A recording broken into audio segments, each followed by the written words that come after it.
শিরোনাম, হাল ছেড়ো না, তোমার সময় আসবেই। একটা প্রশ্ন করি, তুমি কি কখনো এমন অনুভব করেছ যতই চেষ্টা করো জীবনে কিছুই ঠিকমতো হচ্ছে না? চারপাশের মানুষ এগিয়ে যাচ্ছে আর তুমি যেন একই জায়গায় দাঁড়িয়ে আছো। যদি এমন মনে হয়ে থাকে তাহলে এই কথাগুলো তোমার জন্য। জীবন কখনোই সবার জন্য সহজ হয় না। যে মানুষটাকে আজ সফল দেখছছ তার হাসির পেছনেও আছে অসংখ্য নির্ঘুম রাত, ব্যর্থতা, কষ্ট আর ত্যাগ। সাফল্য কখনো একদিনে আসে না, এটি আসে প্রতিদিনের ছোট ছোট সঠিক সিদ্ধান্ত, কঠোর পরিশ্রম এবং ধৈর্যের মাধ্যমে। অনেক মানুষ স্বপ্ন দেখে, কিন্তু খুব কম মানুষ সেই স্বপ্নের জন্য প্রতিদিন কাজ করে।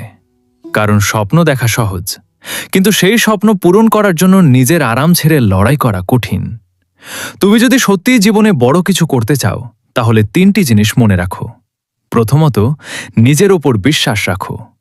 যদি তুমি নিজেই বিশ্বাস না করো যে তুমি পারবে, তাহলে অন্য কেউ কেন বিশ্বাস করবে?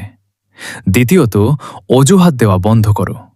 সময় নেই, সুযোগ নেই, টাকা নেই, এসব অজুহাত তোমাকে কখনো সামনে নিয়ে যাবে না। যা আছে তা নিয়েই শুরু করো। তৃতীয়ত, ধৈর্য ধরো। একটি বীজ মাটিতে পুঁতে পরদিন ফল পাওয়া যায় না, তেমনি পরিশ্রমের ফলও সময় নিয়ে আসে। মনে রেখো, জীবনের সবচেয়ে কঠিন সময়গুলোই তোমাকে সবচেয়ে শক্তিশালী মানুষে পরিণত করে।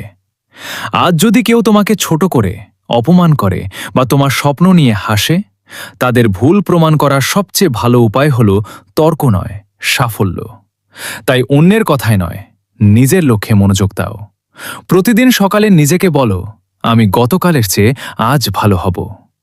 ছোট ছোট অগ্রগতি একদিন বিশাল সাফল্যের রূপ নেয়। তুমি হয়তো এখনো গন্তব্যে পৌঁছাওনি, কিন্তু যদি থেমে না যাও তাহলে প্রতিটি পদক্ষেপই তোমাকে লক্ষ্যের আরও কাছে নিয়ে যাচ্ছে। মনে রেখো, যে মানুষ হাল ছাড়ে না তাকে হারানো খুব কঠিন। তাই আজই সিদ্ধান্ত নাও, আমি ভয়কে নয়, স্বপ্নকে অনুসরণ করব।